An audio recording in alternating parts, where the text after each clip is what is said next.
Olá, começa agora mais um Dedinho de Prosa da FENG e hoje comemorando o Dia do Servidor. Para bater um papo com a gente está aqui a Mariângela Meyer, que é desembargadora do TJ, e também o Rudinei Marques, direto de Brasília. Ele é o presidente do FONACAT, que é o Fórum Nacional Permanente de Carreiras Típicas do Estado. Um prazer tê-los aqui com a gente. E eu vou começar, Mariângela, com você. Sim. A Mariângela é servidora pública, claro, e trabalha com leis. Sim. E leis é um bem público. Você acha que as pessoas sabem disso, usufruem realmente disso? Eu diria que eu acredito que a credibilidade na justiça se deve a isso. As pessoas às vezes questionam o fato de o crescimento de processos na justiça e muitas das vezes significa o resultado, as ações significam o resultado daquelas que deram certo, e uns comentam com outros, e aí eles vão à justiça e têm um livre acesso à justiça. E justamente porque existem leis, e as leis não estão sendo cumpridas, eles buscam uma forma efetiva de fazer valer os seus próprios direitos assegurados em lei. Esse bem público, a lei que faz com que as pessoas tenham uma justiça, que as coisas aconteçam, você acha que as pessoas, às vezes, principalmente as pessoas mais humildes, talvez não entendam muito o que é um bem público quando se fala de lei? Sim, e é preciso que o judiciário, a cada dia, busque, não só o judiciário, mas como todos os ramos do direito, busquem uma linguagem mais fácil, justamente para mostrar a esse público que não teve a oportunidade de ter uma escolaridade mais alta, de ter uma cultura que os faça compreender, que eles possam compreender até o que está sendo decidido. Então, antes havia uma busca pelo latim, por uma terminologia mais rebuscada e tudo. A cada dia que passa, nós magistrados, e que lidamos com o direito, até os próprios advogados têm buscado isso também. Eu diria que eu tenho a satisfação de ano que vem já estar completando 45 anos de Poder Judiciário. Então, é uma existência. Então, no começo, a gente chegava a pegar essas petições dos advogados, as decisões dos magistrados, que era preciso que se interpretasse e que, dentro do que era possível, até que se fizesse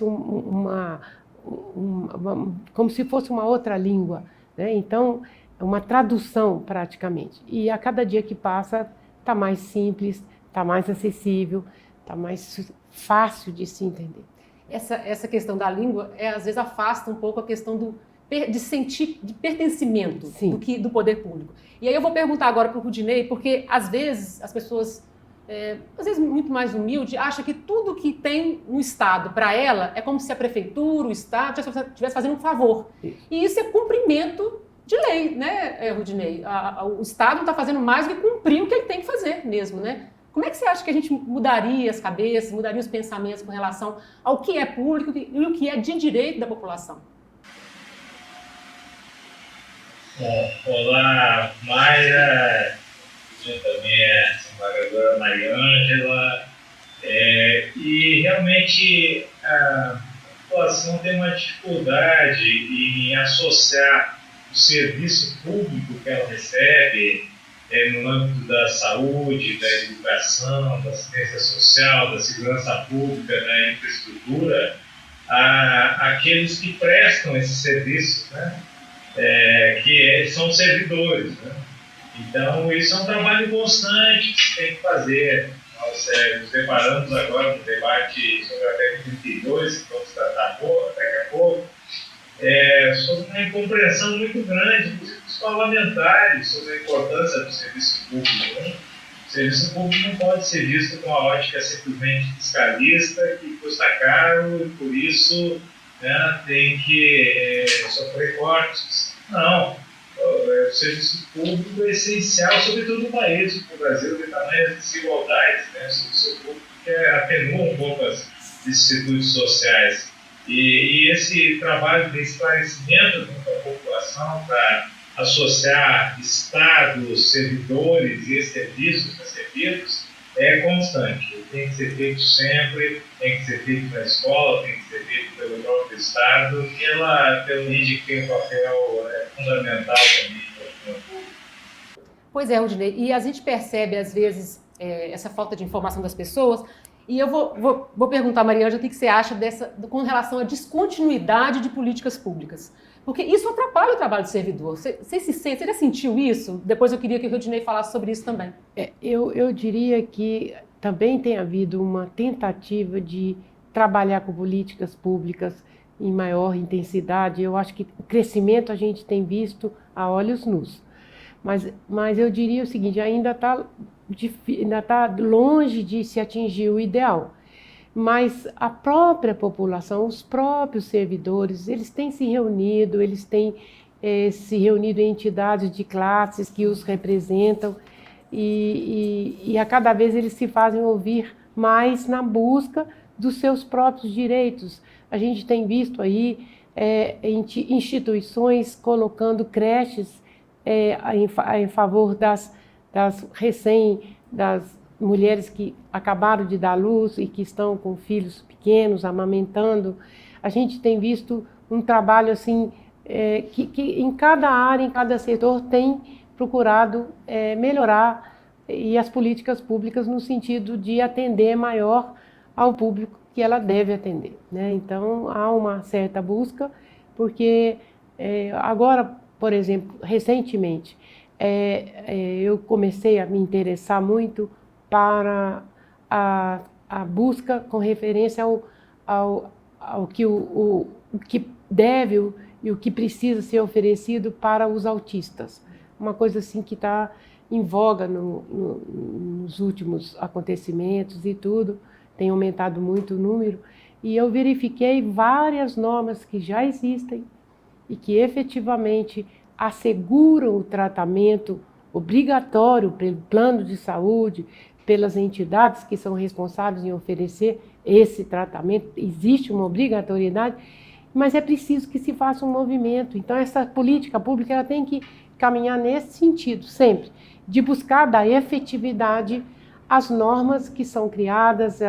Então, já existe uma resolução da ANS que incluiu o autismo, entre outras doenças da mesma natureza, e que obriga que sejam feitos que o pagamento seja assegurado.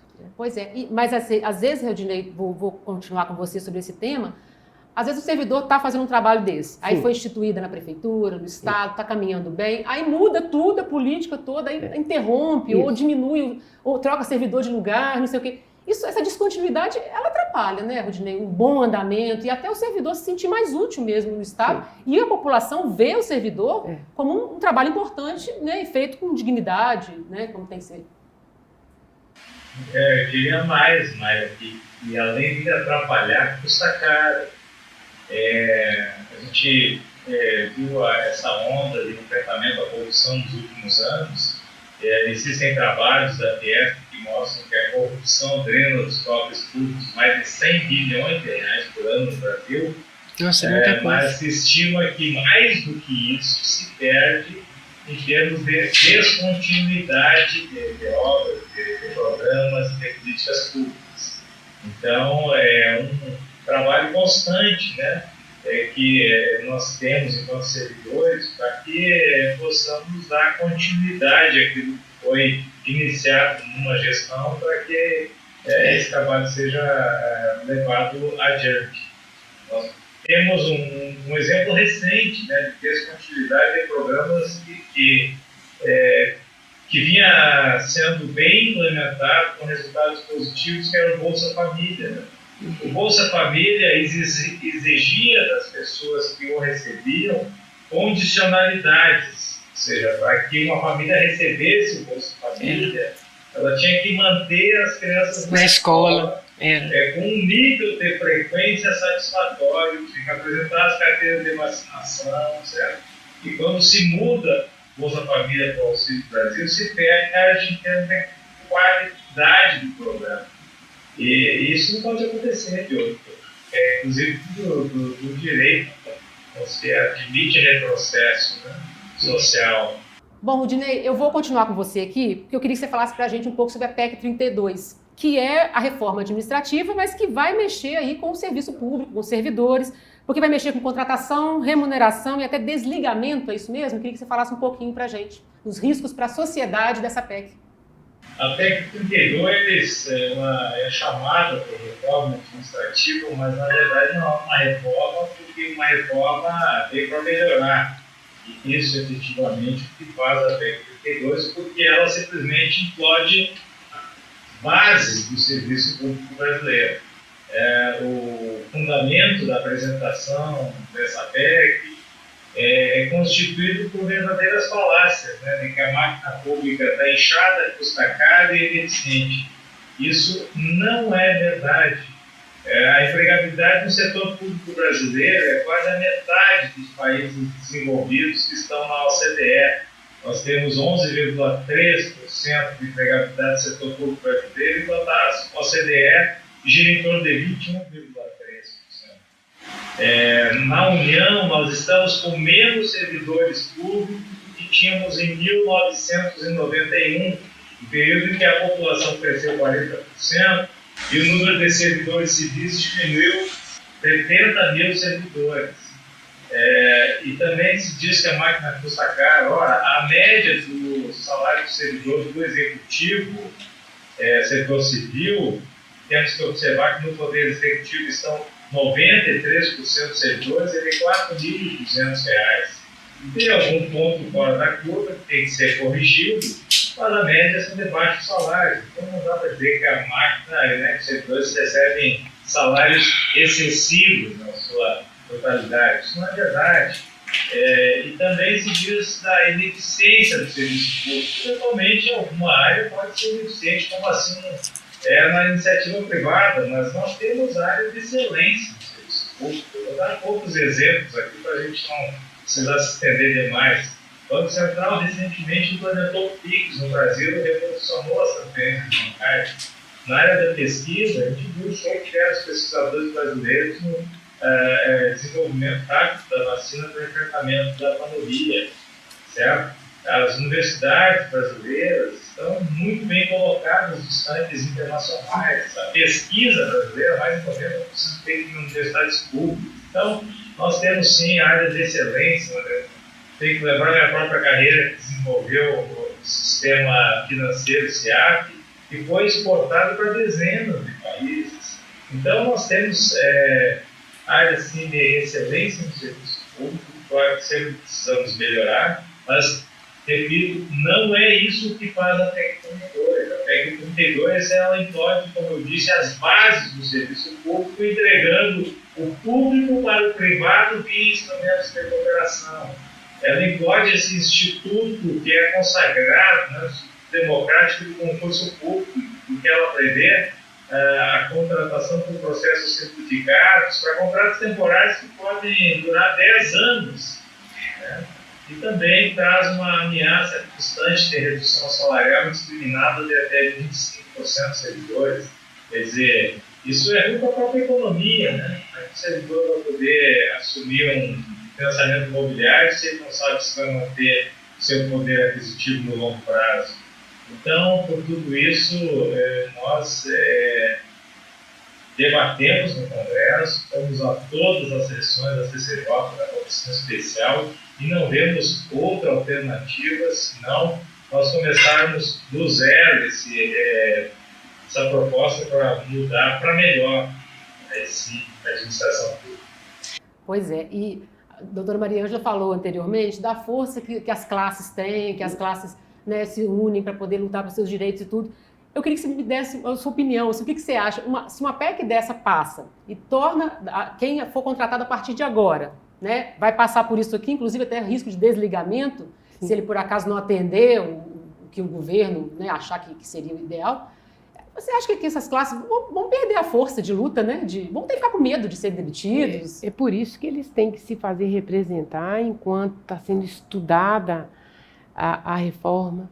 E aí, como bem ele falou, é uma reforma que eu vi superficialmente, e me atentei a alguns detalhes que possivelmente outros já devem ter reparado com uma profundidade maior, mas eu vi muita redução, muita limitação e algumas retiradas de direitos hoje constituídos, garantidos e assegurados constitucionalmente, e que há o risco, de repente, de, como ele falou, de um prejuízo futuro. Então é importante que todos que representam classe de servidores procurem, certo?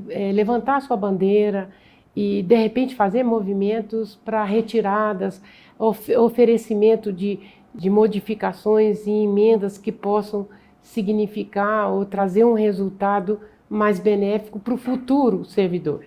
E isso tudo é uma coisa que acontece a partir de.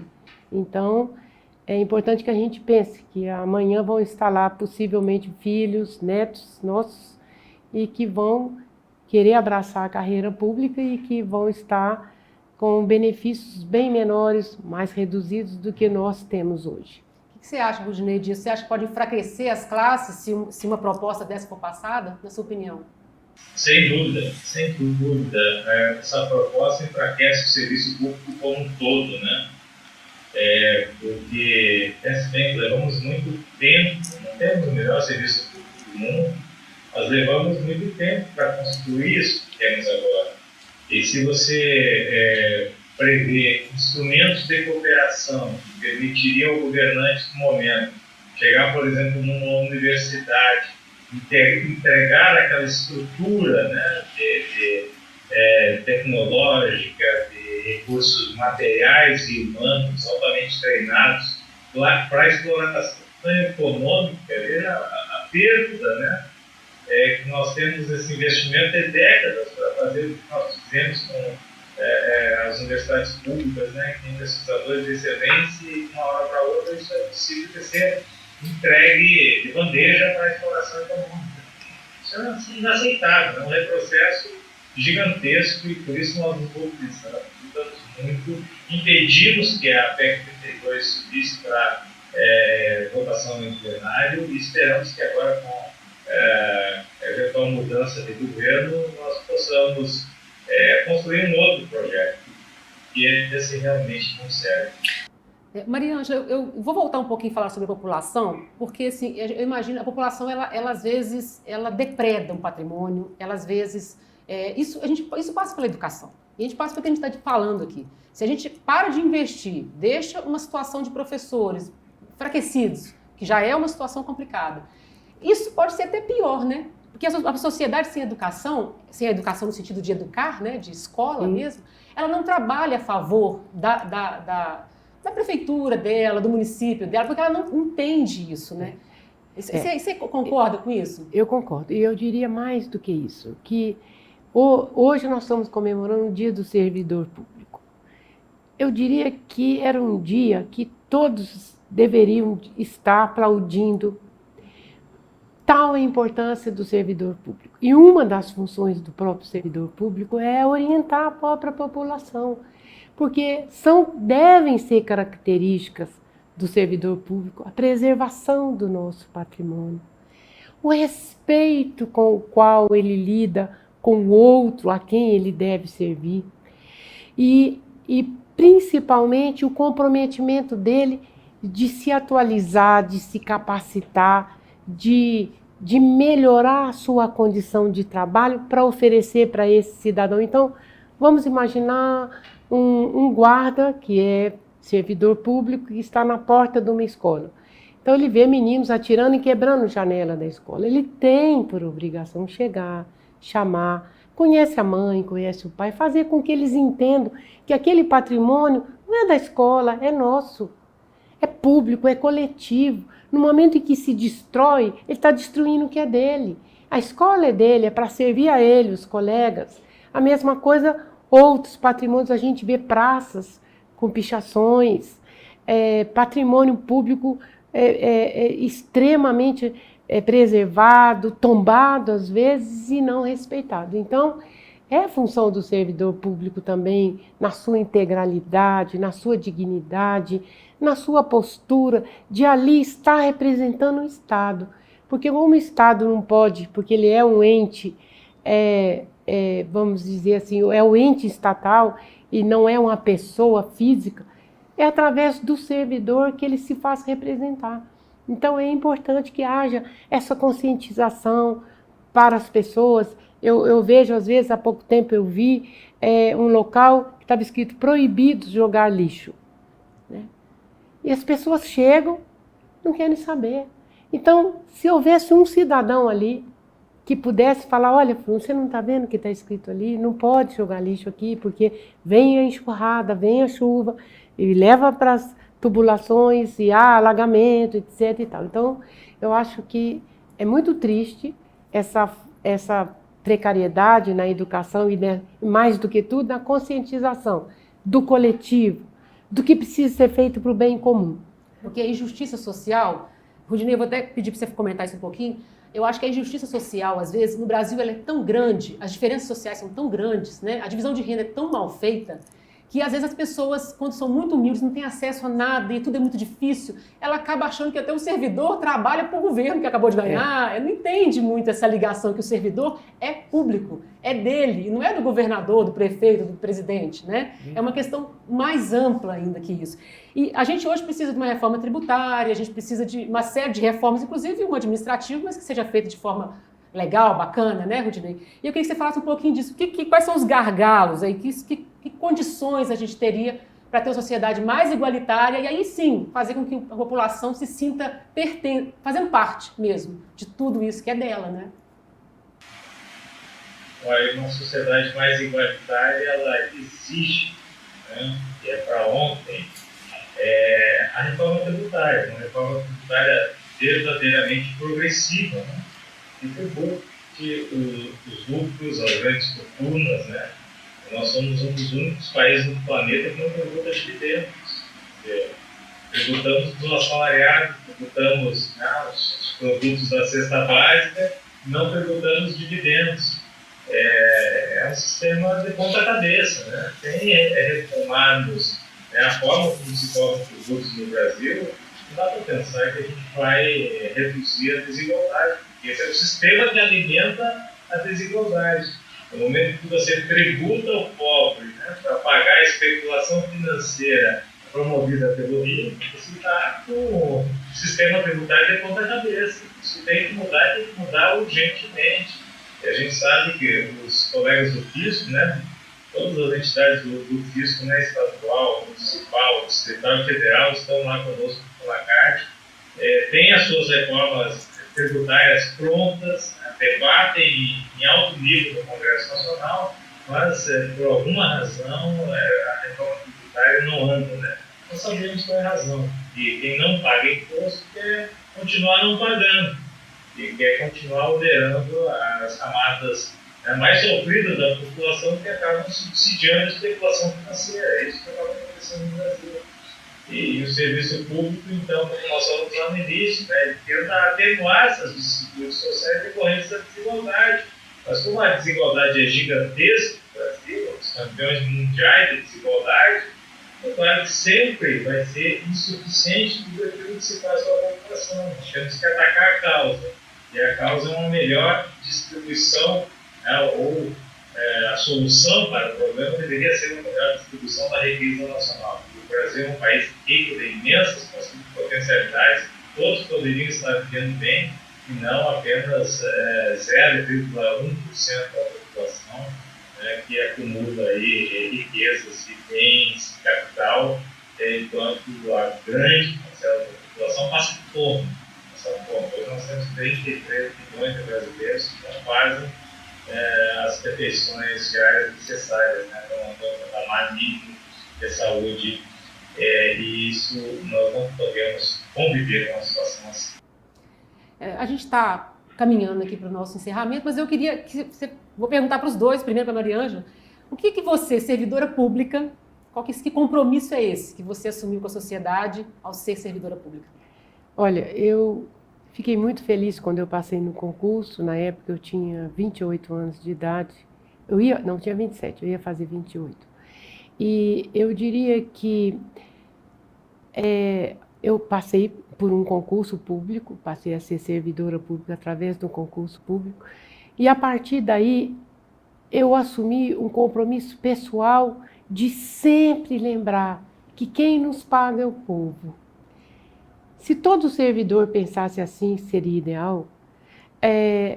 O trabalho poderia ser mais bem qualificado, ele poderia ser de uma dimensão mais eficaz, mais eficiente. Eu não diria que são todos, graças a Deus que são poucos, e esse número é um número pequeno. E eu entendo também que muitas das vezes já cheguei a atender público em balcão, porque a minha carreira começou como escrevente, depois eu fui escrivã, depois eu estive na Defensoria Pública, depois eu fiz o concurso para a magistratura. Então eu atendia, às vezes, partes, às vezes advogados e tal, e às vezes chegavam pessoas agressivas, às vezes chegavam pessoas que faltavam com a urbanidade no tratamento e tudo. Quantas das vezes a pessoa falando alto, a gente diminui o tom da palavra. Doutor, pois não, dá para o senhor entender, etc e tal. Então, eu acho que às vezes você desarma uma pessoa. Isso é em todo lugar, porque nós temos aí os hospitais, nós temos aí os pronto-atendimentos, todos. A pessoa às vezes ela chega com as 4 pedras na mão, ela passou a noite inteira acordada, ela chega no encontro médico. Então é preciso dos dois lados. Então eu diria que há um comprometimento, um compromisso comum entre um e outro, do mútuo respeito, da mútua compreensão dos dois lados. Então, durante todos esses anos eu procuro, e até o último momento que eu estiver trabalhando em uma função e uma atividade pública, eu pretendo continuar dessa forma, tratar bem as pessoas, e conviver bem com as pessoas e fazer o meu melhor, sempre, dentro do que é possível. E você, Rudinei, você tem uma luta aí à frente da Fonacat, né? Sempre na luta aí pelos servidores, pelo serviço público. Como é que você avalia seu papel aí? Olha, o nosso papel, ao menos nos últimos 4 anos, tem sido de resistência, né?